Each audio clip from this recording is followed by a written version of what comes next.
Essa aula vai no PDF para vocês também depois, podem também fazer as observações, se não quiserem anotar o que está aqui, vocês vão receber esse PDF, fiquem tranquilos. Nós colocamos aqui o E3, pessoal, porque a nomenclatura na França já mudou. Nós continuamos usando a nomenclatura antiga para que vocês não se percam nos módulos, tá? Mas hoje nós chamamos o P7 e P8 de E3. O P3, P6 é E1 e E2, e aí o P3, P7, P8 e E3, consequentemente, o P9 não é 4, né? Porque agora ele também mudou o nome do P7 e P9 para S, né? S1, S2. Mas é só uma questão de nomenclatura, nada de... Primeira frase do dia, para começar nossa aula. O P7 e P8 não resolve tudo e não exclui os módulos anteriores. Portanto, tudo que foi aprendido até aqui ainda precisa ser utilizado. Para alguns de vocês, essa frase pode parecer meio sem sentido. Por que eu estou falando isso aí? Né? Sem necessidade? Porque há muito tempo atrás, a maneira como se colocava o P7 e P8 era dessa forma. Faz o P7 e P8, tudo resolve tudo para baixo. Assim, era uma mágica, literalmente. Tirei uma tampa, sai tudo para baixo e acabou. Resolveu tudo. Então vamos fazer só o P7 e P8, não precisa mais nada. E não é isso que acontece. Então o que eu quero que vocês tenham na cabeça de vocês, que vocês vão receber uma ferramenta muito completa, espetacular, que vai ajudar muito, muitos pacientes. Mas ela não vai excluir o que vocês já fizeram. Se vocês lembram do primeiro módulo, da gente falar de filogênese, vocês vão lembrar que na filogênese é uma construção onde as etapas anteriores não são deixadas para trás. Nós acrescentamos uma etapa em cima dela. Então, a etapa, o estado 1 é a etapa celular. Quando eu passo para a etapa animal, eu não excluí a etapa celular. Eu mantenho aquelas capacidades e acrescento uma nova capacidade. Isso se chama evolução. Então, quando a gente fala de evolução, a gente está falando de acrescentar algo. Mas acrescentar não é tirar o anterior. Isso não seria acrescentar. Isso seria trocar. Né? Assim, etapa 1, eu tiro ela e boto a etapa 2. Eu troquei, eu não acrescentei. Acrescentar é você empilhar. Então, vocês vão empilhar na caixinha de ferramentas de vocês o P7 e P8. Vocês vão entender ao longo desses 4 dias o porquê que ele não exclui tudo para baixo. Vai depender de onde essa tampa está, em cima de que ela está. Se eu tenho uma tampa em cima de uma negantropia, eu posso ter uma entropia que não tem tampa. Então, se eu tirar uma tampa da negantropia, eu não fiz nada com a entropia. Eu só trabalhei na negantropia. Então, esse raciocínio vocês vão ter, e vocês olhando para essa humilde tabelinha aqui que nós fizemos, vocês vão ver que tem cada tampa um negócio diferente. Se eu tirar essa tampa daqui, ela não elimina isso aqui nem isso aqui. Ó. Ela só elimina isso aqui. E vice-versa. Então, essa tabelinha é um visual assim, que vocês olharem assim, caramba, quem está em cima do quê? Quem está cobrindo o quê? Para onde que eu vou? Né? Vou desistir agora mesmo, já posso ir embora, né? Acabou a minha vida. Tá? É um feedback visual essa tabelinha. Então isso aqui para nós é muito importante. Porque ficava aquela ideia assim, não precisa fazer. O que você vai fazer o trabalho? Faz o P7 e P8. Corrige a proteção e manda o paciente embora. Aí vai lá para o seu consultório, salva um monte de pronto para pular. Tá? A estrutura que vocês já conhecem, vocês já chegaram até aqui, no E2, ó, P5 e P6. Estamos aqui no P7 e P8 e falta só esse aqui. Hashtag só que não, né? A cirurgia não para, né? Vai saber. O P9 está aí sempre em desenvolvimento, ele veio em maio, vem agora em novembro, já com coisa nova. De maio a novembro já tem coisa que ele acrescentou, já tem coisa que ele ajustou, modificou, enfim. Ele continua fazendo. Ele falou, esse é o último, né? Eu falei, não. A gente faz o padrão, né, Carol? Depende. Depende. Não é bem por aí.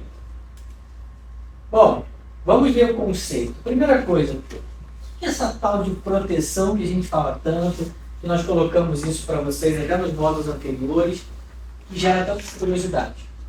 A gente sabe que o mecanismo de funcionamento do nosso corpo é aquele clássico do sistema imunológico de reconhecimento, né, do agressor para a produção de um anticorpo. E aí, para que isso aconteça, eu tenho que ter o reconhecimento. Então, meus organismos estão ali o tempo todo. Reconheço o agressor, produzo anticorpo. Reconheço o agressor, produzo anticorpo. Reconheço o agressor e eu produzo uma resposta ao agressor. Certo? Quando essa resposta, isso é a base da micro, né? Quando essa resposta é insuficiente ou quando o corpo não reconhece esse agressor, esse antígeno, ele não consegue eliminar a lesão, que é a base da micro, né? A micro é aquela situação, aquele agressor que o organismo não conseguiu gerenciar, seja um agressor físico, químico, tóxico, emocional. E aí, quando ele não consegue gerenciar e eliminar essa lesão, ela vai ser escondida pelo organismo através das proteções. Ele vai precisar suprimir isso de alguma forma. Então, na verdade, num primeiro momento, essa lesão ela fica primária, como vocês aprenderam até hoje, né? As lesões primárias. Ela está ali. Só que se ela está ali, ela está gerando algum tipo de desconforto, ela está gerando sintoma, ela está alterando a vitalidade do tecido, ela está mexendo com esse organismo de alguma forma. O corpo pode deixar essa lesão ali, primária, ou ele pode tentar esconder, suprimir, eu acho que é uma palavra melhor, aquela fragilidade. Então a proteção tem a função de suprimir uma fragilidade que está ali incomodando o organismo. E qual é a função, ou qual é o objetivo de suprimir essa disfunção, essa fragilidade? Quem falou nada? Ganho de tempo. Eu tenho uma coisa que está incomodando o meu organismo, que eu não consigo lidar porque eu não reconheci, ou eu não tenho vitalidade para eliminar, mas eu tenho que seguir a vida. A vida precisa continuar. Então, qual é a forma que eu tenho de continuar vivendo, continuar funcionando, sem que essa lesão ou que essa disfunção me incomode? Eu vou tampar, eu vou suprimir, eu vou esconder. Então, literalmente, a proteção é uma forma que o corpo usa, é um recurso que o corpo usa para deixar a fragilidade de lado. Fica claro na cabeça de vocês que ele não está corrigindo a lesão, ele só está colocando ela de lado. Então, aquela poeirinha que você botou embaixo do tapete, a sujeira está lá, só que ninguém está vendo. Mas ela está lá. Você sabe que ela está lá. Só que, na verdade, nas proteções é fora da consciência. A decisão de colocar uma proteção, pessoal, não é uma decisão consciente. Deixa eu botar uma tampa aqui, eu vou seguir em frente. Não. É o recurso que o corpo vai usar. Rodrigo, em que momento que o corpo coloca essas proteções? Em que momento que ele usa essas proteções? Depende do quanto aquela fragilidade primária está incomodando ele.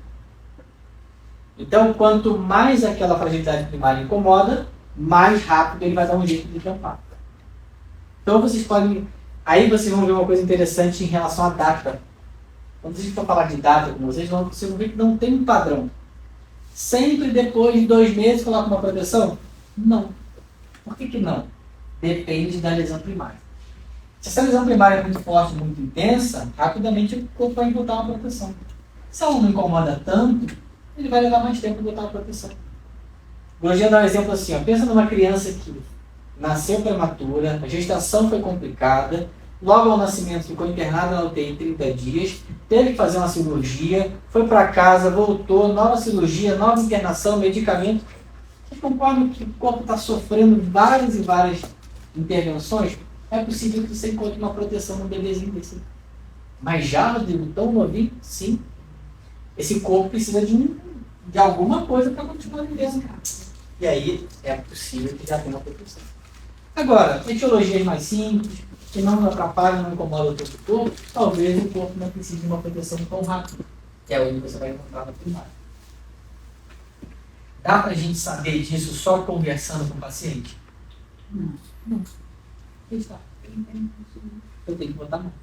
Mesmo que o paciente chegue para mim e fale assim, eu tenho essa dor há 10 anos e ela é muito forte, me incomoda muito. Eu posso até pensar, caramba, isso aí pode ser que já esteja numa proteção, né? Essa dor tanto tempo, tão intensa, mas não consigo garantir. Eu tenho que testar. Vocês já aprenderam um recurso da proteção que é a cronicidade. A cronicidade é a primeira proteção que vocês tiveram contato. Né? É uma forma de tampar, de suprimir. O potinho foi enchendo, chegou uma hora que botar uma tampa nesse potinho. Você acha que quando a gente não acha a cronicidade na primeira sessão, pode estar muito relacionada à proteção? Perfeito. Porque eu tive um paciente onde não tinha cronicidade na primeira sessão. Eu falei, gente, não é possível. Porque a maioria das vezes, quando a gente faz a primeira sessão, muito tem cronicidade. Raras vezes não tem. Raras vezes não tem. Cara, eu acho que deve estar na proteção, porque não apareceu nada, nem cronicidade, nem terreno quente. É difícil de pensar numa pessoa que pela primeira vez não tem um terreno para trabalhar. Pois é, não tem terreno e terreno. E aí é onde eu falo assim com vocês, ó. O paciente que você não encontrou terreno pode realmente não ter, é pouco provável, mas é possível que ele tenha uma proteção. E aquele paciente que não sente nada, não tem aquele paciente, não sinto nada, vi que só vai conhecer, tal. Pode ser um paciente extremamente saudável realmente, não tem nada, está tudo muito bem, muito equilibrado, né? Eu acho difícil encontrar essa criatura aí. Ou pode ser uma pessoa que está cheia de tampa. Então não resolve nada, tudo tampa, tudo suprime. Acho engraçado que a minha sogra sempre comenta, né? O Rafa, meu filho do meio, sempre tem uma coisinha ou outra. Febrezinha aqui, uma tosse ali, um negocinho aqui. Geralmente é associado a uma coisinha que aconteceu. Eu viajei, uma coisinha que aconteceu. O Rafa sempre tem uma coisinha ou outra. Eu acho ótimo. Eu acho ótimo que ele sempre reaja. Porque é um corpo que não tampa, reage. Aconteceu, reagiu. Aconteceu, reagiu. E a gente tem o hábito de suprimir. De que forma? Principalmente. Medicamento. Eu estou com febre, eu estou com gripe. Toma alguma coisa porque eu não quero sentir esse desconforto. Toma alguma coisa para baixar a febre, toma alguma coisa para passar coriza, né? Claro que tem horas que a gente não tem o que fazer, eu preciso trabalhar, eu preciso fazer uma coisa, né? Mas, se puder deixar o corpo trabalhar, fazer a parte dele, né? Reagir, é fundamental. Porque aí chega lá na frente, pessoal, o corpo não tem mais como, ele não tem mais recurso para reagir. Tem uma figura que é especialista em proteções. Quem é essa figura? Mãe. Mãe pode ficar doente, pessoal? Não. A mãe não pode ficar doente, né? Assim, a criança está ali. Então a mãe está caindo aos pedaços. Mas ela está ali. Pezinho. Cuida de filho aqui, faz ali. Está 20 vezes pior que as crianças. Ela está ali. Então, teoricamente, é muito comum que as mulheres, as mães, usem esse recurso de forma inconsciente. Você pergunta, tudo bem? Tudo ótimo. Tá uma porcaria. Não tá lá em lá o tapete tá dessa altura. É tanta coisa que não dá no tapete. Vai conseguir mais. Então é um recurso que a gente vai usar. Então a proteção tem a função de esconder, ou eu prefiro a palavra suprimir a fragilidade. Para ganhar tempo. O interessante é o seguinte. Teoricamente, qual é a ideia? Resolvi o problema. Agora eu vou olhar isso aqui. Ou seja, botei uma tampa, porque agora eu não consigo olhar para isso. Mas daqui a pouco eu olho, né? Esse daqui a pouco nunca chega, né? Daqui a pouco eu olho. E aí o que vai acontecer? Eu botei uma tampa. Não olhei para essa fragilidade, não mexi nisso. Daqui a pouco ela começa a se manifestar. Aí eu vou lá e boto outro. Aí ela, daqui a pouco de novo manifestar, eu boto outro. Então a gente vai empilhando uma tampa em cima da outra. Porque eu não consigo olhar para aquela fragilidade, eu não consigo mexer. Vocês concordam que eu só vou procurar tratar, resolver, mexer em algo que eu estou sentindo? Se o seu joelho não dói, você vai no ortopedista para um raio-x? Não vai, você esquece, não vai. A medicina preventiva, esquece, não é? A medicina preventiva que se pratica hoje não é medicina preventiva. Tá? A gente vai buscar aquilo que nos afeta. Aí você marcou o ortopedista que você está com a dor lombar violenta. Só que só tem consulta, só tem horário daqui 3 semanas. Daqui uma semana a tua dor melhorou. O que você faz com a consulta? Desmarca. Melhoria a dor, tá bom, tá tudo resolvido. E com amigos também, tem paciente que desmarca a consulta e eu não estou sentindo mais nada. Aí eu pergunto, você não está sentindo mais nada porque melhorou? Ou você colocou uma tampa em cima? Se você colocou uma tampa em cima, daqui 3 meses você vai de novo com aquela dor lombar. Quantos sintomas que a gente tem que vai e volta, vai e volta? Todos nós colocamos proteção, todos. né? Então a proteção ela funciona muito bem a curto prazo. A longo prazo ela pode ser um problema. Porque ela vai manter a fragilidade dela, ela não resolve, ela só adia o problema. No momento da colocação de uma proteção, e aí isso aqui só vale para as proteções de força, esse raciocínio, que é a primeira coisa que a gente vai estudar hoje. No momento da colocação da proteção, o corpo cria uma nova disfunção, porque ele desloca os próprios recursos para criar essa proteção. Com isso, o corpo torna indisponível essa potencialidade. Então, nas proteções de força, que são as proteções baixas complementares, tá? É a primeira parte da apostila, proteções baixas complementares. Qual é o recurso que o corpo tem para proteger? Eu pego um recurso de algum lugar para tampar esse que está fragilizado. Então, é o deslocamento de uma força livre. Vou dar um exemplo hipotético. Eu estou com uma dor de estômago. E aí, para que o corpo possa suprimir essa fragilidade no estômago, ele foi lá e pegou a força livre lá da vesícula biliar. E tampou isso aqui. O que aconteceu? Aqui ele tampou, eu não tenho mais sintoma aqui, mas agora eu tenho um problema na vesícula. Queimou a luz aqui. Eu vou lá na recepção, pego uma lâmpada e coloco aqui. Resolvi o problema aqui, mas eu criei um problema na recepção. Então, o deslocamento de força, que é a proteção baixa complementar, ele vai deslocar um recurso livre de algum elemento para tampar aquele que está fragilizado. Neste momento, ele cria uma nova disfunção. No caso, ele vai tampar o que mais incomoda. Vai tampar o que está incomodando naquele momento. E aí vai pegar alguém que está fora. Vai pegar um recurso que está fora. Essa nova disfunção que ele cria são as chamadas patologias suplementares. E é interessante que vocês vão ver muitas vezes que o paciente vai chegar para você, no consultório, com uma queixa suplementar. De tanto que ele foi deslocando força, aquilo foi modificando. Ele ia falar assim para você: nossa, antigamente eu sentia muita dor lombar, mas graças a Deus eu não tenho mais nada na lombar. O que eu tenho hoje é um problema de estômago.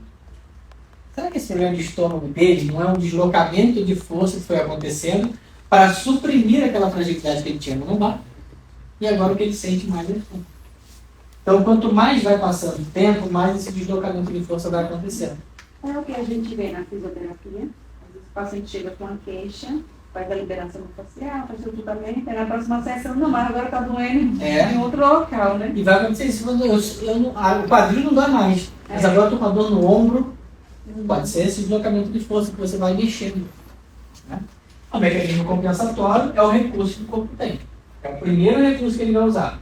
Deslocamento de força. Então, entendam que vocês vão encontrar ele, dependendo da proteção, vários estágios. De tantas forças que foram deslocadas, vários estágios foram sendo afetados. No caso dessas proteções que deslocam força, nós temos 9 proteções. 9 possibilidades de empilhamento. À medida que uma delas não dá mais conta, o corpo usa o recurso de uma proteção acima, criando assim proteções suplementares. Então o raciocínio é aquele: botei uma tampa, ela não dá conta mais de segurar aquela fragilidade, vou botar outra em cima. Outra em cima. Eu vou acrescentando novas proteções. Cada proteção de força que eu acrescento, eu desloquei uma força livre. Eu criei um problema suplementar. Cada lâmpada que eu trago lá de fora para botar aqui dentro, eu crio um problema lá fora. Resolvo aqui dentro, mas eu crio lá. Então a proteção de força, literalmente, a cada proteção de força que é colocada, um novo problema é criado. Uma nova fragilidade a ser criada. Pode ser que o paciente chegue para você com a queixa suplementar e a queixa primária lá de trás, de muito tempo atrás, só vai aparecer no final. Por isso que vocês vão ver, eu vou antecipar aqui um conceito, vocês vão ver que essas proteções podem ser eficazes ou ineficazes. O nome já está resumindo tudo, né? Se é uma proteção eficaz, o que está acontecendo? Ela está sendo eficaz em tampar aquela fragilidade. Tem sintoma? Não. Então, uma proteção, quando ela é colocada de forma eficaz. Tampou, suprimiu o sintoma, acabou. Está ali quietinho. Quando essa proteção é eficaz não dá mais conta, ela fica ineficaz. Quando ela fica ineficaz, a fragilidade vem à tona e aí tem sintoma. Aí o corpo pode vir lá e colocar mais uma tampa eficaz. Então vocês vão aprender a avaliar as proteções e vão aprender a avaliar se ela está eficaz ou ineficaz. Tá? Que é semelhante ao latente, perna latente e reativada. Perna latente não tem sintoma, perna ativada tem sintoma. Eficaz não tem sintoma, ineficaz tem sintoma. Nas proteções de força, nós temos as proteções chamadas específicas, que protegem as lesões primárias, ou seja, elas se instalam sozinhas, sem nenhuma suplementar abaixo. É necessário sempre uma proteção específica para proteger etiologias mais fortes. São recursos, essas proteções, não conscientes, ou seja, o indivíduo não toma a decisão de colocar porque ele não tomou consciência do problema. E a gente repete isso sistematicamente para vocês. Quando a gente dá uma data, cuidado para vocês não ficarem esperando que o paciente conte a história exata do que aconteceu naquela data. Essa data é do momento em que o corpo foi impactado. Seja por uma coisa simples ou muito grave. É como o corpo recebeu, não é o que o paciente lembra. Vou lembrar para vocês uma coisa que eu coloquei no Instagram recentemente. Memória episódica é uma coisa, memória procedural é outra coisa. Memória episódica é o que eu sei contar. Eu conto o episódio, eu sei isso, aquilo, aquilo, outro. Memória procedural é o que o corpo registra. Como o corpo registra. São os gestos, é a nossa sensopercepção. Memória procedural. Vocês aqui, eu acho que todo mundo aqui deve saber andar de bicicleta, não sabe? Acredito que sim. Ou pelo menos deveria, se fosse uma bicicleta. Vocês estudaram física para andar de bicicleta? Vocês precisaram estudar as leis de Newton para andar de bicicleta? Pessoal, vocês não sabem lei de Newton até hoje, né? Alguém precisou estudar as leis de Newton para andar de bicicleta? Não. Mas você entende, depois que você anda de bicicleta, a aplicabilidade das leis de Newton ali. Então você não precisou aprender as leis de Newton para andar, mas você sabe da aplicabilidade dela naquele processo. Então como é que você anda de bicicleta? Se você não sabe das leis de Newton, como é que você faz para andar de bicicleta? Memória procedural. Você aplica as leis de Newton andando de bicicleta sem saber as leis de Newton. Quem que aplica essas leis? O seu corpo, o seu gesto. Tanto é que quando você foi andar de bicicleta a primeira vez, que você derrapou numa curva, logo depois disso, você tinha medo de fazer curva. Porque a memória procedural que o seu corpo tinha era da derrapada. Até você criar outra memória procedural de senso-percepção. É senso-percepção. Ninguém estudou física antes de andar de bicicleta. É senso-percepção. Então, o que o meu corpo respondeu, como o meu corpo respondeu, e se é que ele reagiu a uma situação traumática, difícil, desafiadora, só ele sabe, eu não sei, não tenho consciência. Memória procedural é fora da consciência. Então, você dá uma data, sei lá, posso lembrar do episódio, mas o que o corpo registrou, como ele registrou, eu não tenho acesso consciente. É do corpo. Por isso que a gente reforça diversas vezes. A data é interessante, você pontuar, você levar o paciente até aquele período, mas ela não é determinante para uma correção e para um tratamento. O paciente mesmo não vai lembrar. E às vezes ele vai lembrar de uma coisa que não tem nada a ver com o que está ali no corpo. Tá tudo bem. Então, é totalmente fora da consciência essa proteção, porque é como o corpo está sentindo, é como o corpo está processando, e não como o meu consciente está avaliando aquele processo. Podemos encontrar proteções eficazes, ou seja, está sendo eficiente em conter a lesão e não tem sintoma nesse caso, ou proteções ineficazes, quando a proteção não dá mais conta de conter a lesão. Você já tiveram um paciente que fala assim, olha, eu nunca tive nada, nem febre eu tinha quando criança. Tem gente que conta assim, fala que legal, você bota um monte de tampa desde criança, a gente vai tampando tudo aí, vai proteger tudo. Isso que eu falo, meu filho tem a febrezinha dele lá, eu prefiro deixar. Tem a febre, o corpo reage, briga com aquilo que tem que brigar e resolve. e não fica contendo aquilo lá. Isso aqui é um feedback visual de mais ou menos o que vocês vão aprender aqui. Vocês sabem trabalhar até aqui, ó. Bota nessa caixinha azul aqui, tudo que vocês já fizeram. Desde terreno, PTP6, está tudo aqui, são as lesões primárias. Com exceção da cronicidade do terreno ativado, vocês vão ver que tem um pedacinho que está aqui dentro. Mas a maioria está aqui, ó. O sintoma está aqui. Esse sintoma tem a ver com lesões primárias, que no início eram só primárias. E aí, dependendo do tempo que isso está aqui, eu começo a precisar usar os recursos das proteções. Eu começo com as proteções baixas, depois eu tenho as proteções altas, e eu chego até a mais alta que nós vamos ver essa semana, que são os nossos programas comportamentais. Isso tudo aqui é o que a gente vem vendo desde o início, que são as lesões corporais.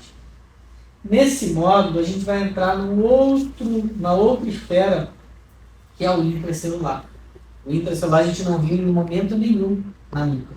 A gente vai entrar agora. Lembra lá da etapa A, da megantropia inicial do elan vital, que é a base celular? Etapa A, a base celular da construção do corpo físico. O intracelular está logo antes da base celular. Então nós vamos olhar, antes daquele desenvolvimento da base celular, os elementos que compõem a célula e como eles podem ser afetados. Então o Grosjean foi um pouquinho além só do corporal, ele vai antes daquela base celular. E aí vocês vão ver o seguinte, o intracelular, ele não vai descer até aqui embaixo nas primárias que vocês sabem fazer. O intracelular tem a sua lesão primária e as suas lesões de proteção. Vocês vão precisar fazer essa volta toda. Se vocês olharem a tabelinha, ó, essas proteções aqui, iniciais e complementares, elas vão até lá embaixo nas primárias do P3P6 que vocês conhecem. O intracelular para dentro do próprio intracelular. O intracelular tem as suas próprias lesões primárias ali a serem identificadas.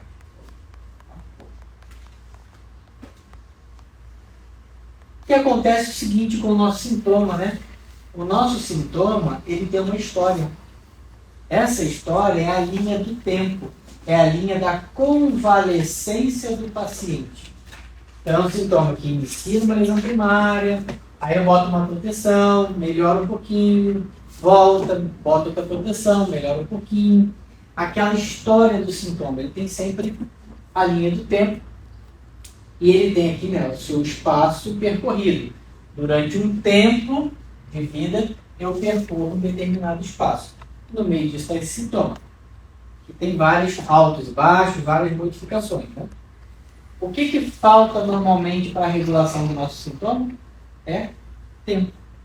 Ou seja, eu estou com um sintoma, mas eu não tenho tempo de esperar a remissão desse sintoma. Eu tenho que trabalhar, eu tenho que cuidar do filho, eu tenho que fazer as coisas. Então eu vou lá, uso um recurso, tanto protejo, suprimo e continuo em frente. Eu não tive tempo de deixar aquele sintoma melhorar. Se você pegar uma fratura, fraturou o braço, colocou um gesso, tira uma semana depois, consolidou a fratura? Você não deu tempo para aquela fratura consolidar. Como eu falei recentemente num vídeo, né? O sintoma, tem paciente que quer fazer a micro hoje e amanhã acordar novo, sem absolutamente nada mais. Mas nem deu tempo de regulação ainda. Né? Por que a consulta tem que ser pelo menos até aqui nos 45 dias? Eu preciso dar esse tempo de regulação. E a gente não quer dar o tempo para o corpo. Né? O tempo de uma remissão, de uma febre, de uma inflamação. A gente muitas vezes não dá esse tempo de recuperação. Vocês não são capazes de trabalhar a semana inteira, intensamente, chegar na sexta-feira cansado, sábado está em convalescência. Aí vai lá tomar alguma coisa, tomar energético e vai para balada. Não, trabalhei a semana inteira, eu mereço. Às vezes o seu corpo só quer esse tempo de regulação. Por isso que a minha recomendação pós-micro, repouso. Dá tempo ao corpo. E conforme o corpo não tem esse tempo de regulação, o que ele tem que fazer? Sintoma está lá me incomodando, mas eu não tenho tempo. Volta para tempo. Aí ela ficou ineficaz, o sintoma voltou, mas eu não tenho tempo. Volta para tempo. Volta para tempo. Volta para tempo. Então, esse tempo do sintoma, vai contando essa história, essa convalescência, onde ele foi colocando tampa em cima de tampa. Claro que, né, tem situações que fogem do nosso controle, né, pessoal? Uma mãe que perdeu o marido e tem 2 crianças pequenininhas para criar. Ela vai também usar o recurso de uma proteção. Esse sofrimento vai ter que ficar um pouco de lado, precisa dar conta dessas crianças. A gente, né, nós fisioterapeutas, se a gente não trabalhar, a gente não ganha. Se não atender, a gente não ganha. Então, mesmo que eu esteja meio mais ou menos, eu vou no consultório trabalhar. Também posso ter que usar o recurso de uma proteção para trabalhar. O Grosjean sempre fala, cuidado com aqueles sintomas que somem de uma hora para outra. Por exemplo, fui fazer um tratamento qualquer, estava com muita dor, já por 6 meses. Fiz tratamento na mesma hora e eu fiquei sem dor. Ele fala, provavelmente aí foi colocado uma proteção eficaz. Não deu tempo de ter remissão, não deu tempo de ter autorregulação. Por isso que o paciente devia sair do nosso consultório ainda sentindo desconforto. Aí você fala, não feedback daqui uns 3 dias. Aí ele fala que uns 3 dias, já melhorei bastante, melhorei uns 30%, 40%. Ótimo. E vai continuar melhorando porque o corpo ainda está fazendo a recuperação. Então entenda que remissão de sintoma imediata pode acontecer na micro? Pode. Depende da característica da lesão. Mas em geral, essa remissão imediata é uma tampa que está sendo colocada. Então não é bom ser resultado imediato. Depende, tá? Alguns sim, alguns são, porque não estão em proteção, são coisas mais recentes, pontuais. Sem problema, pode acontecer. Por exemplo, quando você tem uma lesão no sistema nervoso, né? O centro nervoso, o circuito. São coisas muito superficiais, muito recentes. Então, você corrige, imediatamente já responde. A regulação é mais rápida. Agora, coisas muito antigas, proteções e tal, isso demanda tempo. Tem que dar tempo para o corpo fazer todo aquele gerenciamento. Isso não vai ser imediato, não. Então, podem ter respostas imediatas, sim, mas vai depender da característica que você está encontrando. Tá? O nosso objetivo sempre vai ser chegar na lesão primária, que é a responsável inicial pela disfunção. Então, à medida que a gente vai trabalhando nessas proteções, o objetivo é chegar aqui. Quem foi o inicial, quem foi a lesão primária que desencadeou essa fragilidade que foi sendo suprimida, foi sendo tampada ao longo do tempo. Aí vocês têm essa tabelinha justamente para vocês entenderem isso. Eu quero chegar aqui nas primárias. Ó. Quem é que está em cima dessas primárias? Qual é a pilha que está em cima dessas primárias? Eu vou descendo. Essa pilha do meio aqui é a mais legal, né? É a mais legal de todas. É a montanha-russa mais longa da micro, essa montanha-russa aqui. Tem 5 proteções altas, 9 baixas até chegar na primária.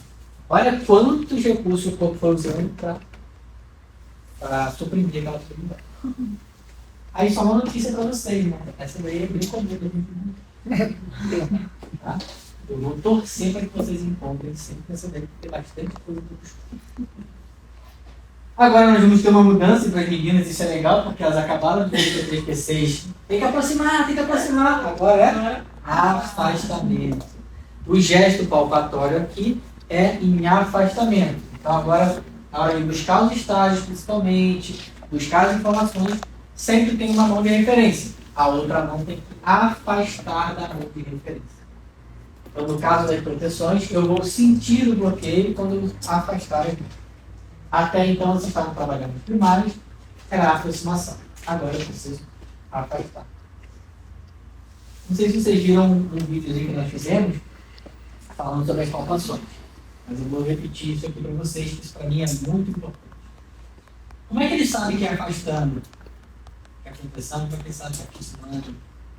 Pessoal, prática clínica. O Grosjean testou em si mesmo algumas coisas. Como que o P7P8 começou a ser desenvolvido? O Grosjean, com câncer de bexiga, ficou um pouco surpreso em ver que ele tinha ali uma fragilidade tão importante e que não tinha sido identificado em nenhum outro momento.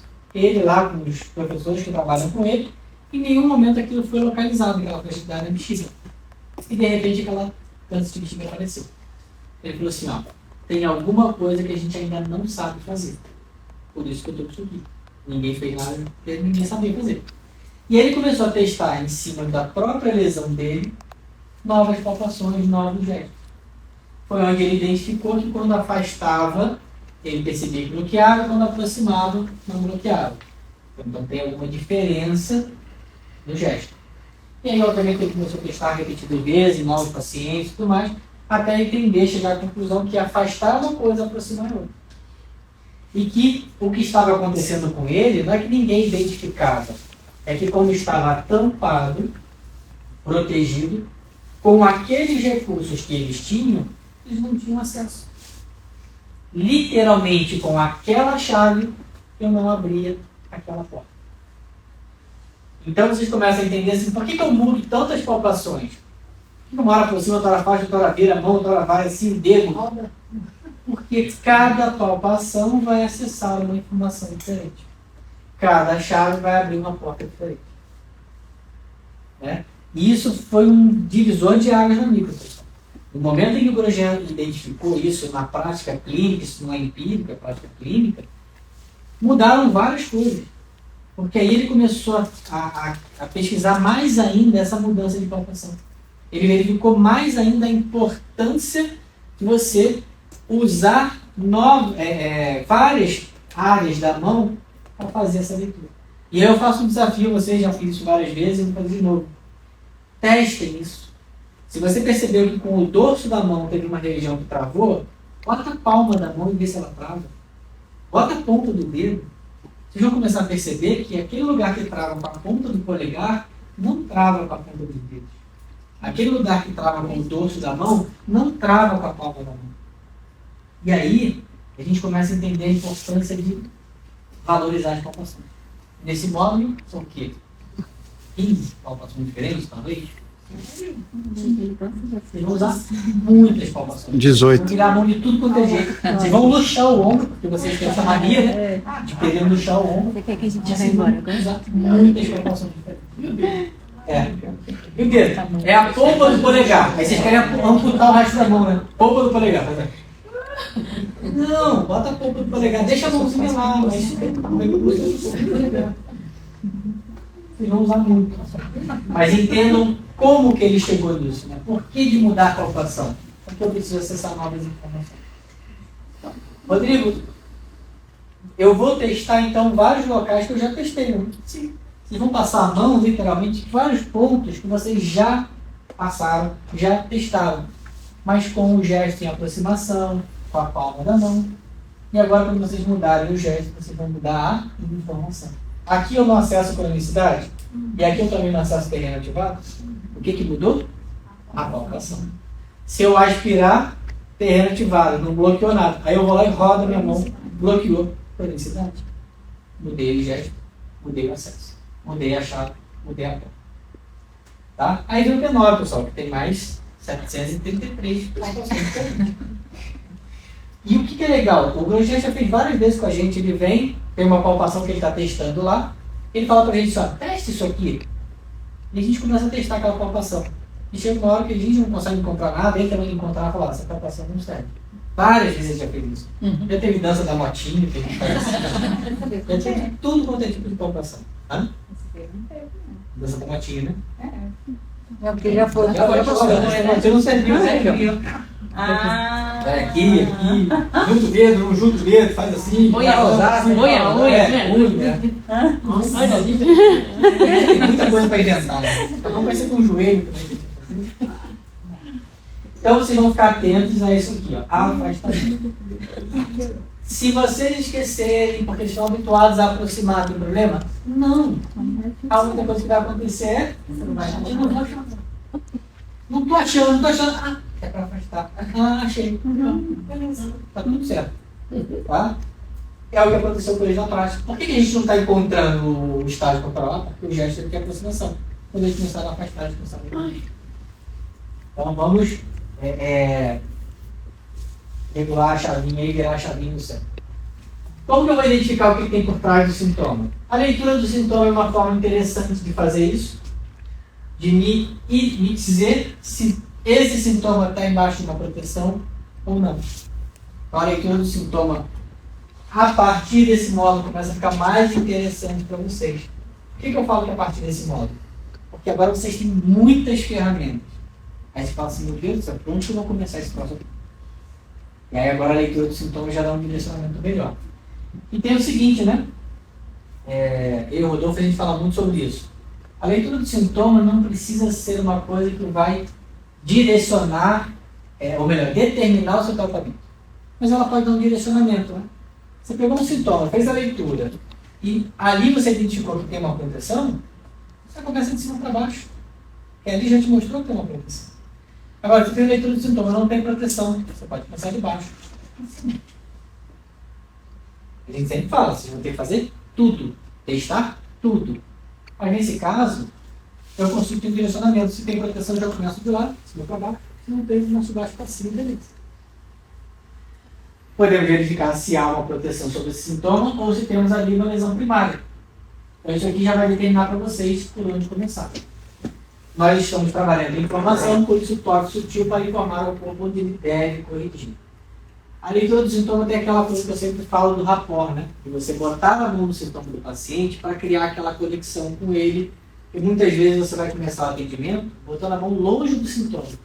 Então, quando ele chega, que você bota a mão onde ele está com dor, onde ele está com sintoma, você cria um rapport melhor, né?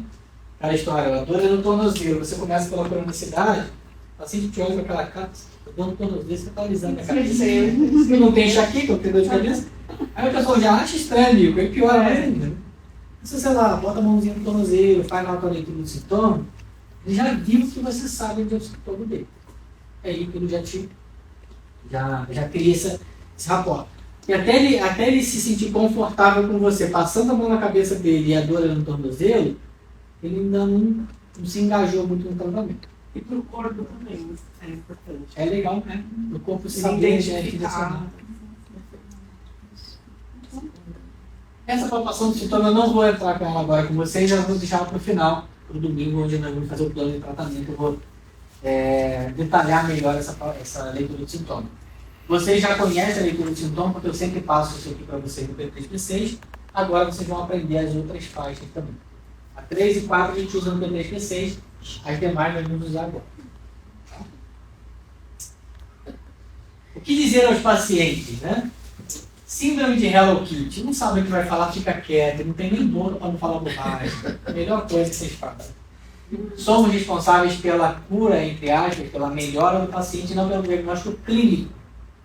Então você não vai dizer assim, eu encontrei uma fragilidade no estômago, você tem gastrite, você tem úlcera, você tem H. pylori. Não sei. Eu sei que a fragilidade está no estômago. É o funcional. Eu sei dizer qual é o tecido, não sei dizer o que está acontecendo. E para nós o nome não faz diferença. Concorda? Se para nós é gastrite, H. pylori ou é úlcera, é mucosa do estômago. Eu vou trabalhar mucosa. Não estou querendo saber o nome. Professor, quando dá um estágio, por exemplo, muito rins, por exemplo, né? Você indica fazer um exame, alguma coisa? No primeiro momento não, André. A gente não consegue dizer, já que vai salvar a leveza do rim, é porque tem um problema muito grave no rim. Não dá pra gente dizer. O que eu prefiro fazer? Eu espero uma segunda consulta. E aí eu vou avaliar de novo. Aí de novo, na segunda consulta, rim, o tempo todo. Aí sim, tem uma coisa acontecendo. Pode ter uma questão estrutural. Que a micro não consegue resolver porque é estrutural. Eu achei estranho. Lógico, pode dar mais de uma vez, mas demais eu achei estranho. Né? Aí eu falei assim, não é que você tem problema, mas não custa a gente ver, fazer um exame pra gente poder ver, né? Eu tava com perto na renal. Mas assim, eu fico com medo de falar, mesmo quando dá muito, por conta da idade da pessoa que tá vendo, entendeu? O paciente já fica pirado. Já fica pirado. Eu prefiro esperar a segunda consulta, que eu reavalio. Não, agora não bloqueia mais. Tá tudo bem. A micro conseguiu ajudar a tá? Nada impede você sugerir um exame. Aqui, dependendo do paciente, vai ficar meio. Mas quando aparece demais, aparece demais, sabe? Tem alguma coisa, não é possível, porque a gente aparece demais. Aí ele tava não sabia, ele tava com bombada, e ele tava com pedra renal. Chegou a praticar com bombada. Entendi, faz tempo. Quando for uma lesão em G, nós vamos levar o paciente até lá, então a data vai levar o paciente naquele período onde ele gerou esse problema. Quando for um F, é aquela história, o ambiente, a onda, a matéria nociva. Difícil localizar, difícil lembrar, né? Entendam que o nosso trabalho é corpo, não é informação verbal. O trabalho que a gente faz não depende de lembrança nem de verbalização. É corporal. Então, o que dizer aos pacientes? Se você não disser nada, está tudo bem. Datar é possível? Eu posso fazer? Claro que pode. Mas entenda qual é o objetivo da sua data. Ficar dando um monte de data, eu dei 15 datas para o meu paciente, ou seja, ele já não sabe mais o que foi bom, o que foi ruim, o que foi relevante e o que não foi. Eu dei 15 datas para esse. Aí ele foi numa cartomante. Né? Então, seja um pouco mais específicos. Quer falar uma data? Dê uma data que se refere ao sintoma dele. Então, eu encontrei estômago, e a queixa dele é estômago. Então, eu vou dar a data daquela fragilidade ali que tem a ver com o sintoma, beleza. Mas cuidado com as informações verbais. Agora, que eu sempre reforço com vocês. Vocês não vão colocar a informação no paciente, vão tirar a informação dele. Eu não vou dizer assim, ó, há 3 meses atrás você sofreu uma agressão. Eu estou colocando essa agressão dele. Eu vou dizer, 3 meses atrás, remete a alguma coisa, teve algo que te incomodou? Aí ele vai me trazer a informação. Aí o paciente fala assim, eu não lembro, não aconteceu nada, não aconteceu nada. Aí você pode apresentar a etiologia. Olha, aqui você é algo ligado a uma sensação de agressão, tal, de confrontamento. Aí esse elemento pode ajudá-lo a localizar algo. Mas não dizer que foi uma agressão. Até porque, pessoal, entendam, não é o evento, é como eu reagi. Então, a agressão não significa que eu sofri uma agressão. Eu me senti agredido. E pode ser com uma reunião que eu tive, por exemplo. Teve agressão? Não, mas eu me senti agredido. É o modo de resposta, não o evento que determina o que está acontecendo no corpo. Quando algum paciente chegar para você e falar assim, ó, eu vim aqui porque o meu marido me enche o saco. Meu marido me afeta demais. Traz o seu marido aqui, porque o problema é o seu marido. Vou tratar ele. Agora, se ela fala assim, eu vim aqui porque eu me sinto muito mal com o meu marido. Aí ela tem que tratar. A gente coloca fora o problema. O meu trabalho me estressa muito, o meu trabalho me adoece. Então traz o seu trabalho aqui, o problema é o seu trabalho. Sai do seu trabalho. Ele é o problema. Ou eu fico doente com esse trabalho que eu faço. Eu me sinto muito mal, eu me sinto desvalorizado, eu me sinto... Aí é você. Se o paciente coloca fora, pessoal, vocês não vão conseguir ajudar. Não vão conseguir. Toda vez que o paciente vier com uma queixa e que ele colocar fora a queixa, traga ele para si próprio. Porque senão você não consegue ajudar. Eu consigo ajudar alguém que botou a culpa no trabalho, o problema? Não, porque ela vai continuar naquele trabalho. Então sai do trabalho. Se a culpa é do trabalho, sai do trabalho. Aí a pessoa sai do trabalho e continua mal. Por quê? Não é o trabalho. Arruma outro trabalho. Eu me sinto. Diga para uma paciente, eu lembro muito bem, eu vejo o rosto dela. Ela falou assim, no meu trabalho todo mundo me humilha. Eu falei assim, todo mundo te humilha ou você se sente humilhado com o que eles falam para você? Ela olhou para minha cara. Eu que me sinto humilhada. Aí a gente pode cuidar de você, porque senão tem que trazer o teu amigo para tratar dele, que te humilha. É você que se sente humilhado. E aí sim você consegue tratar, porque está em mim. É o meu modo de resposta. Vocês vão tratar o modo de resposta do paciente, não o trauma do paciente. Lembra do vídeo que eu fiz recentemente também? A micro não apaga trauma, pessoal. Se a micro apagasse trauma, ela ia apagar parte da nossa história. O Rodrigo só é quem é hoje, está aqui hoje, porque passou por um monte de coisa boa e desafiadora. É construção. A micro vai ajudar a apagar os traumas celulares. Meu Deus do céu. É por isso que a gente está levando um monte de paulada aí. A micro vai ajudar a ressignificar os traumas celulares. A micro não ressignifica nada. Quem ressignifica é o próprio indivíduo. A microfisioterapia trabalha em como aqueles eventos impactaram o corpo. E esse evento impactou para esse corpo, desregulou esse corpo por conta do seu modo de resposta. Ou que foi insuficiente, ou que não reconheceu o agressor. Está tudo em nós. Você falou, amiga não apaga trauma, ela trabalha em como esse trauma impactou para esse organismo. E esse impacto está diretamente relacionado ao meu modo de resposta.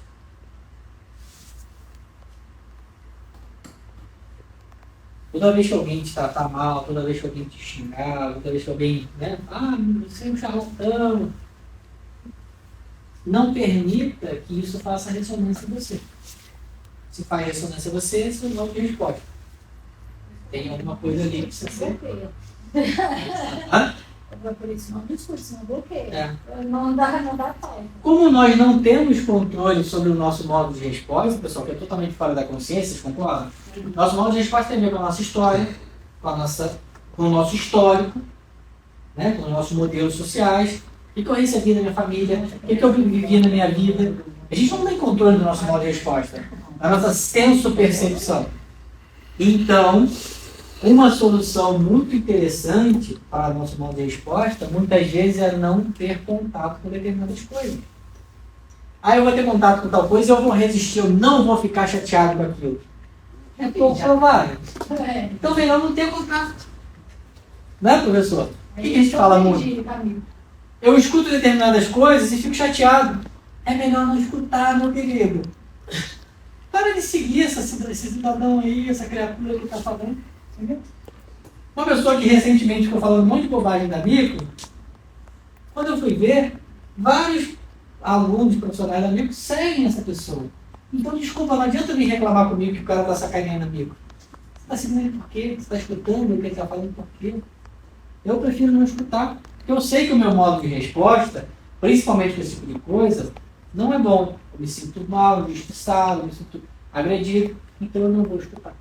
Modo de resposta, senso-percepção é fora da consciência. Então para de ficar procurando, como diz um amigo meu, para de tentar ser caçador de conflito. Tentar adivinhar o que aconteceu com você. Dei uma data, perguntei se realmente alguma coisa, ele não lembra, não quer, não sabe, não falou que não aconteceu nada, está tudo bem. Seu trabalho é louco. Faz o seu trabalho de correção, corrige mal do que corrigir e beleza. Acertei todas as datas. Você acertou ou você criou uma memória falsa? Falibilidade da memória é um termo da neurociência, onde eles falam assim, nós temos uma grande capacidade de criar memórias falsas. O nosso passado é muito mais uma mitologia do que um registro fiel. Tenta contar uma história da tua infância. Conta uma história da tua infância na mesa de almoço do Dia das Mães. Certamente vai ter uma tia que vai falar assim, não foi você, foi o seu primo. Aí vem a outra tia e fala assim, você não tinha 6 anos, você tinha 7 anos. Você não estava ainda... Vai ter gente que cada um tem uma parte da memória. E o mais legal é que o nosso cérebro junta passado, presente e futuro. Eu acho que foi na infância, foi na adolescência. Eu acho que foi na vida adulta, foi na adolescência e mistura tudo. Então, se você ficar tentando identificar períodos de vida, vocês vão cair no seu tudo. Por que eu estou batendo tanto nessa história da data, pessoal? Porque se você tem, por exemplo, 9 proteções, você achou lá no paciente a proteção 9. Se, obviamente, se tem a 9, tem coisa para baixo, né? Cada proteção tem uma data. Tem uma data onde ela foi colocada. Você vai dar todas essas datas? Aí você tem lá a proteção 5 alta. Embaixo dessa 5 alta tem 9 embaixo. 14 proteções. Vai dar 14 datas para ele, que no final ela chega num terreno, que tem mais 7 terrenos latentes. 21 datas. Vocês acham que tem lógica nisso, pessoal? Eu dar 21 datas para o paciente e não querer ser criticado pelos outros? Porque o que a gente vai ser. Aí eu fui lá, até anotei lá, 21 datas lá. Começou lá em 2020 e fui parar lá na pré-concepção. Você corrigiu? Não corrigi porque eu não lembrava de que corrigia. Mas eu falei as 21 datas. Você viu por quê? Então, por que a gente está batendo tanto na questão das datas? Aqui vocês têm a possibilidade de encontrar uma data para cada proteção. Porque é justamente aquela linha do tempo. À medida que eu vou colocando proteção, tem um período. Essas datas são relevantes? Não. Por que a data da proteção não é uma data relevante? Porque eu posso proteger. Como é que ele colocou essa proteção? Fora da consciência. Se essa proteção é colocada fora da consciência, você acha que ele vai lembrar de alguma coisa nessa data? Não. Ou melhor, ele vai até lembrar de alguma coisa, né? Fala pra mim onde é que vocês estavam no dia 23 de setembro de 2004. Vocês não lembram? Não é possível. 23 de setembro de 2004, vocês não lembram? Nada. Então me fala onde é que vocês estavam no dia 11 de setembro de 2001. Aí vocês sabem. Por que vocês sabem dia 11 de setembro de 2001? Vocês estavam, com quem vocês estavam, o que vocês estavam fazendo? Porque ela está atrelada a uma forte emoção. Então a nossa memória, ela é atrelada a uma forte emoção. Quanto mais forte é essa emoção, mais forte é a memória. Hã? Mas você lembra. Mais você vai lembrar. Por isso você fala que é o que remete primeiro. Assim, que geralmente Bem na nossa ciência. Então, para você ter uma lembrança mais marcante, normalmente ela está atrelada a uma grande emoção. Você lembra, sei lá, do dia que você pegou seu diploma, você lembra do primeiro dia de aula da micro, né? Que está atrelado a uma forte emoção, e que emoção, né? Você lembra, sei lá, do seu primeiro beijo, enfim. Tem várias situações que você tem uma lembrança mais vívida porque você está atrelado a uma forte emoção. Imagina você falar esse monte de dados para o paciente, ele vai buscar alguma informação. Tem paciente que chega na segunda consulta e fala assim, lembra que eu te falei, naquela data que você me contou, eu te falei da minha mãe? Ah, não é isso não. Eu estava conversando com meu irmão, é uma outra coisa. É justamente por isso. Então não se preocupem com essa história de data, não é não datar nada, é entender qual é o objetivo. É entender o que você está fazendo com a data, é entender que você não tem que, o paciente não tem que lembrar e não é isso que é relevante para a correção. Tá? Depende de uma senso-percepção. Senso-percepção é fora da consciência. Vai sair um vídeo essa semana sobre esse assunto. Agora, é pessoal um trailer do vídeo. Vai sair essa semana. É um spoiler. Vai spoiler no trailer, mas eu sou velho. Bom, nós vamos começar aí na apostila. A primeira parte da apostila são as proteções básicas complementares. Nosso corpo luta incessantemente para manter a vida, com o mínimo de disfunção, e para isso ele vai eliminar gradualmente os agentes agressores pelo mecanismo de identificação e reconhecimento. Então, graças a Deus, o nosso corpo faz esse trabalho diariamente, de eliminar, de regular, de ajustar, muita coisa. Seja a nível físico como emocional. Toda torção do tornozelo vira uma lesão traumática? Não. Nosso corpo vai regular ali várias vezes. Toda toxina vira uma lesão tóxica? Não. Todo choque emocional vira um problema? Também não. O nosso corpo vai dando conta de muita coisa. Né? Só que quando esse mecanismo não acontece, o corpo vai ter que usar o recurso da proteção. Quando o corpo não consegue gerenciar, regular uma disfunção, aquilo vai virar uma lesão primária e pode ser que ele precise da proteção. Lembra que num primeiro momento a lesão é primária. No dia seguinte eu posso colocar uma tampa, não tem problema. Mas o primeiro impacto é uma lesão primária. Por que eu preciso da proteção? Porque aquela primária está me incomodando muito e eu não consigo eliminar. E aí o corpo vai tentar tampar. Sobre as lesões complementares primárias, negantropia e entropia, teremos as proteções baixas, chamadas proteções de força. Então o que vocês vão ter tampando a negantropia complementar e a entropia complementar? Primeiro, 9 proteções baixas, complementares. Proteções de força. Então você já começa a criar um raciocínio na cabeça assim, ó. Proteção baixa complementar, como o nome já está dizendo, complementar. Então embaixo dela tem uma lesão complementar. Ou negantropia ou entropia. Ou seja, depois que eu descer toda a pilha das proteções baixas, lá embaixo vai estar a minha primária. Da entropia complementar ou da negantropia complementar. Que a gente até colocou aqui para vocês o controle global de cada modelo.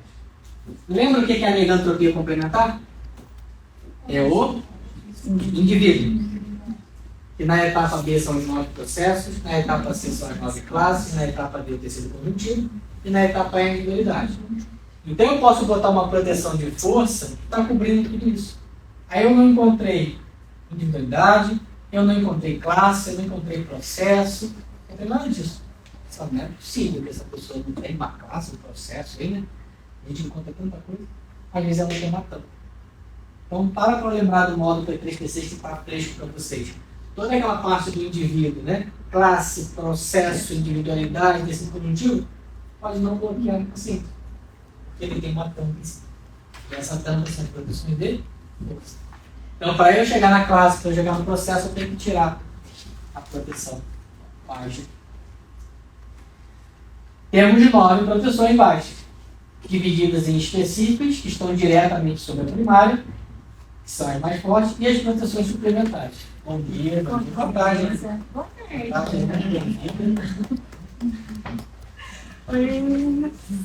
Bom.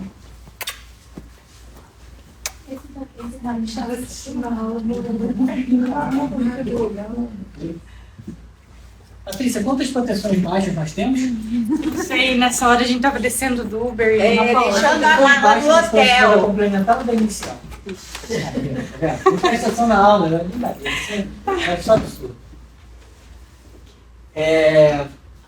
Então, nós temos 9 possibilidades.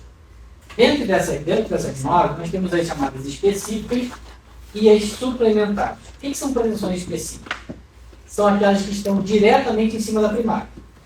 Então, se vocês olharem esse desenhozinho, nós fizemos uma diferenciação. As específicas, elas estão pintadas de roxo aqui. Tá? O que é isso? Tirei uma proteção específica, embaixo dela já sai direto a primária. Então, a específica é a primeira tampa que eu boto em cima da primária.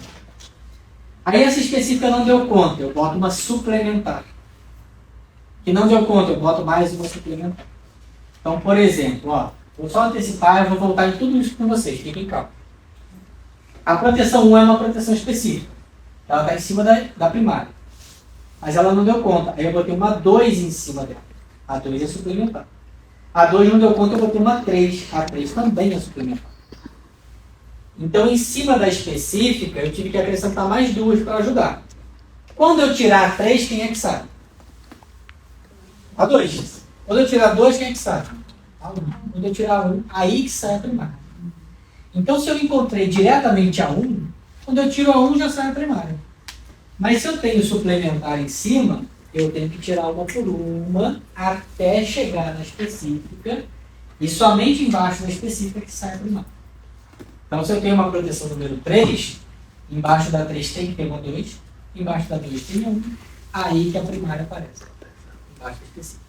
E nós desenhamos e pintamos aí tudo direitinho para vocês, para ficar fácil a visualização. Tá? Que a gente estava muito simples. Entendeu o que é que desenha? Então, nós desenhamos para vocês. Isso vai ficar tudo cada vez mais claro. Nós vamos projetar esse desenho para vocês várias vezes. Tá? A gente só está contextualizando todas as proteções. Ao colocar essa proteção, a lesão primária não mais aparecerá nos controles iniciais. Esse é o ponto-chave para nós aqui. Ao colocar uma tampa, aquela lesão primária, não é que ela desaparece, ela se torna inacessível. Então eu estou lá fazendo o controle das classes, caraca, eu não estou encontrando nenhuma classe. Eu não estou encontrando porque não tem ou ela está tampada?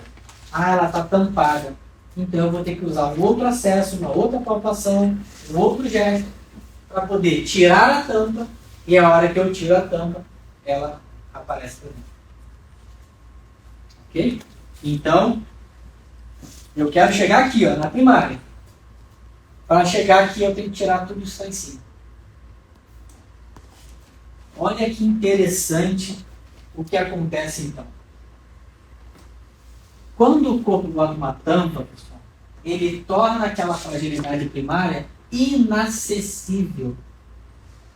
Inacessível dos seus próprios recursos e inacessível dos recursos externos. O que eu quero dizer com isso? Se eu tenho uma tampa em cima de uma lesão primária, aquela lesão primária, ela não vai ser acessada pelo meu mecanismo de autorregulação. Ela está escondida. Ela provavelmente não vai ser nem acessível ao medicamento, a um processo, uma terapia qualquer que seja, porque ela está inacessível. Então, aquele procedimento terapêutico é fantástico, vai ajudar um monte aquele paciente, mas não vai atuar naquela fragilidade que ela está escondida. Por que os psicólogos, como a Flávia colocou, falam que depois da microterapia avança muito? Você tirou a tampa. E aquilo que precisava ser acessado, foi acessado após essa liberação da tampa. Isso é muito interessante. Muitas vezes a micro vai ajudar a potencializar outros trabalhos, porque você destampou, eu tive acesso. Eu já tive vários pacientes que falaram assim, nossa, depois da microterapia, A coisa deu uma virada do avesso com jeito. Por quê? O corpo passou a ter acesso a algo que ele não tinha mais. Estava escondido. Então, não é que aquela lesão primária ela some, não. Ela se torna inacessível. Lembra da cronicidade? Tem técnicas que funcionam para alguns e para outros não. Né? Seja medicamento, seja... Aí, às vezes, você faz um amigo, um negócio que não estava funcionando passa a funcionar. Porque a lesão primária veio. Lembra que na cronicidade a gente pega aquele exemplo da camisa? Eu manchei minha camisa de molho, mas para não vir dar aula com a camisa manchada, eu virei do avesso. Mas ninguém está vendo a mancha. Só que a hora que eu vou lá pedir minha funcionária para lavar minha camisa, ela não está vendo que tem a mancha. Ela olhou a camisa e não viu mancha, porque está escondida. Então a mancha ficou inacessível. A fragilidade primária ficou inacessível. Quando você tira essa tampa, você torna ela acessível. E no momento em que você tirou a tampa e que ela ficou acessível, aí os mecanismos de autorregulação do nosso corpo podem gerenciar, podem regular a função. Então, no caso das proteções, muitas vezes o que você vai fazer é tornar a fragilidade primária acessível. Tanto para os recursos internos de autorregulação, quanto para o processo terapêutico, como medicamento, ou outra técnica sendo feita. Aí quando o pessoal da osteopatia pergunta, Rodrigo, faço a micro antes ou depois da osteopatia? Faz antes. Traz a superfície, tira as tampas. Que aí você tem acesso ao que realmente tem corredor. Tem paciente que fala assim, ó, já fiz tudo e nada melhorou. Cuidado para ele não jogar no teu colo a solução da vida dele, né? Porque também não é bom isso. Mas é provável que tenha muita coisa ali tampada, que as outras terapias que são ótimas não estão tendo acesso. Só isso. Ah, minha vizinha fez, foi ótimo.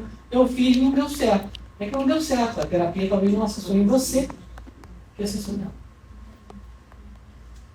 E aí, pessoal, a gente tem que tomar cuidado, né? É individual o trabalho. Tem gente que quer ter reação igual o amigo. Ah, meu amigo veio aqui, teve diarreia, eu não tive nada. Se você quiser dar diarreia, eu resolvo rápido também. Não tem nada de leite moça pra você. Fica claro para você esse entendimento de que quando eu suprimo, que eu boto uma tampa, aquilo que está embaixo está inacessível. Eu botei a poeira embaixo do tapete. Minha visita chegou em casa e não viu nada, nenhuma sujeira. A sujeira está ali, mas ela não está dentro, não está acessando. No caso das proteções baixas, são proteções de força, né? Quando o corpo desloca essa força livre para conter alguma coisa, ele vai criar essa disfunção suplementar. Então vocês vão sempre encontrar nas proteções baixas mais de um estágio. Na proteção 9, por exemplo, se já deslocou 9 forças, vocês encontram 9 estágios. Cada força que eu desloquei foi um estágio que foi aparecendo. Então teremos um estágio afetado pela lesão primária e um estágio afetado pelo deslocamento da força. E aí, quanto mais força eu deslocar, mais estágios eu vou ter afetado. Ao colocar as proteções, aquelas 5 etapas que nós avaliávamos no membro superior não vão mais aparecer aqui. Elas vão aparecer na lateral do corpo. Essa é uma figurinha que vocês têm aí, vocês vão usar bastante. O que essa figurinha vai indicar para vocês? Onde é que está a lesão primária? Vamos fazer um exercício aqui de memória? Eu sei que é uma proteção em cima da negantropia. Beleza. Isso eu já sei, que é a negantropia complementar. E lá na minha página de trabalho eu encontrei uma proteção 8. Ok. Aí eu vim nesse bonequinho aqui para saber qual é a lesão primária. Aí encontrei a letra B. Significa dizer que essa tampa está em cima de quem? Negantropia complementar. Letra B. Processo. Perfeito. Ou seja, depois de sair todas essas proteções, quem vai sair na minha mão são os processos. Então, depois que essas proteções todas saírem, eu faço o controle de processo para buscar a primária que está saindo. Então, aqui vocês têm as lesões primárias que estão embaixo do estampo. Isso vocês encontram em cada página de trabalho. Então, você já começa a página sabendo quem é a primária que está lá embaixo. Você saber até onde tem que ir. Tá? Tanto para negantropia quanto para entropia. Eu não vou entrar aqui não, porque tem muita coisa aqui, né? Vocês preferem que eu já faça isso aqui de uma vez. Só para a gente finalizar aqui esse raciocínio das proteções básicas. Temos 9, né? 9 proteções e elas têm cada uma palpação diferente. Olha que bonitinho esse quadro. Fantástico, né? Cada proteção com a sua palpação. Meninas, só precisa enxergar bem. Mais nada. É só olhar qual é a área da mão que está pintada. Está pintado de rosa é a área da mão. Lembrando, por exemplo, proteção 1. 4 e 5º dedo da mão. Eu não preciso amputar os outros dedos, né? Eu vou colocar 4 e 5º dedo da mão no local da leitura. Os outros dedos podem continuar juntos. Você faz assim. Ó, se a leitura é aqui, eu deixo o 4 e 5º dedo aqui. Os outros dedos ficam juntos. Né? Não vem tomando cafezinho, né? Aqui, ó. Deixa o dedinho participar da brincadeira, né? Então, usem esta área que está pintada, priorizem ela. Polegar e indicador. Ó. Polegar e indicador, vou colocar a mão aqui. Então, essas são as palpações que vocês vão usar. Essas proteções estão classificadas de 1 a 9, da mais fraca para mais forte. Então, da mais fraca, teoricamente, para mais forte. As proteções 1 e 2 já foram estudadas anteriormente e correspondem ao terreno. Olha que legal. Proteção 1 e proteção 2 correspondem ao que vocês viram lá no terreno. Ativado e crônico. Na negantropia. E na entropia corresponde ao tempo e à sobrecarga. Lesão em tempo, lesão em sobrecarga. Repetindo. Na negantropia, a proteção 1 é o terreno ativado, a proteção 2 é a cronicidade. Na entropia, a proteção 1 é o tempo e a proteção 2 é a sobrecarga. Teoricamente, se você chegar com isso aqui no seu paciente, você já fez, né? Terreno, já fez sobrecarga. Provavelmente não vão comprar proteção 1 e 2. Vocês já fizeram isso lá na base. As proteções 1, 4 e 7 são as proteções chamadas de proteções específicas. 1, 4 e 7. Reparem que o quadradinho dela está pintado. Se vocês repararem, nós também diferenciamos elas aqui, ó, nesse desenho. 1, 4 e 7. Diferenciados aqui. Ó, elas estão pintadinhas aqui, ó. Proteção 1, 4, e 7. Ou seja, se elas são específicas, abaixo dela eu tenho logo uma primária, certo? Olha só, olha para cá para um instantinho. Proteção específica 1, quem está embaixo dela? Primária. C, na negantropia, e B, na entropia. Proteção 4, quem está embaixo dela? B e D, na negantropia, C e D, na entropia. Proteção 7, quem está embaixo dela? A e E. Então, eu achei a proteção 1, a proteção 4 ou a proteção 7, eu já sei que a hora que eu soltar essa proteção, debaixo dela já sai diretamente a primária. As proteções 2, 3, 5, 6, 8 e 9 são suplementares, elas vão ajudar. Então, eu coloquei a proteção 1. Não deu conta, eu boto uma 2. Não deu conta, eu boto uma 3. A 3 não deu conta, quem que eu boto? A 5. Por que não a 4? Porque a 4 é específica. A 4 não é suplementar. Então, 2, 3, 5. A 5 não deu conta, eu boto uma 6. A 6 não deu conta, quem que eu boto? A 8. A 8 não deu conta, eu boto a 9. Aí eu vou fazer uma brincadeira aqui agora. Botei uma proteção 9. Cheguei lá em cima da 9. Necessariamente, quando eu chego na proteção 9, eu vou descer até a 1? Sim, não, porque justifica em 3 linhas. Não. Alguém acha que sim? Se eu cheguei na 9, obrigatoriamente eu tenho que descer até a 1? A Helena disse que não. Alguém acha que sim? Depende. Fala alguém sim para poder. Depende. Depende. O depende, pessoal, é a resposta universal na Bíblia. Não sabe o que responder, responde depende. Depende. É Pepsi, né, Lodinha? Pode ser. Pode ser. Pode achar. Pode achar. O que vai determinar, pessoal, até onde vocês vão descer? É a lesão primária. Aí vamos olhar para esse desenho. Aqui nós temos até 9, beleza? Eu falei com vocês que em todas as páginas você tem esse bonequinho para saber quem é a lesão primária. A primeira coisa que vocês fazem na página é isso aqui, ó. Definir qual é a primária. A primária vai dizer para vocês qual é o tamanho do seu sofrimento. Literalmente. Por quê? Olha aqui para 9, ó. Na negantropia primeiro. Ó. Se eu encontrei a proteção 9, e aí eu testei a lesão primária, bloqueou a primária, letra A. Até onde eu vou descer? Onde é que está a letra A? Embaixo está 7. Ela para na 7, não tem letra A para cá para baixo. Então eu sei que eu vou tirar 9, dá 8 e 7. E aí eu vou achar a letra A. Se eu achei proteção 9, e aí eu pesquisei a primária, bloqueou a primária, letra B. Até onde eu vou descer? Até a proteção 4. Agora, eu achei proteção 9.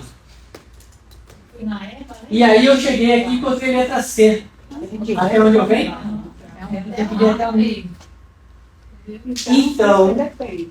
tudo depende. Depende. Achei a proteção? Qual é a primária? A primária me mostra até onde eu desço. Qual é o tamanho do sofrimento? É óbvio que vocês, quando vocês acham negantropia complementar, e vocês acham a letra C na 9, vocês fingem que não encontraram. Reza para não sentir direito. Essa não, pra não dar. Teste de novo. Porque vocês não querem ver aqui. Porque tem o seguinte. Se você achou a proteção 9, primária letra C, você sabe que você tem que descer até a proteção 1. E quando você chega na proteção 1, que ela sai, vai sair a letra C, né? Quem é a letra C da negantropia complementar? 9 classes. Quem está dentro das 9 classes? Terreno. Você vai lá para o terreno, lá para baixo. Ainda vai achar 7N, 9 classes. Então vocês rezam de um jeito.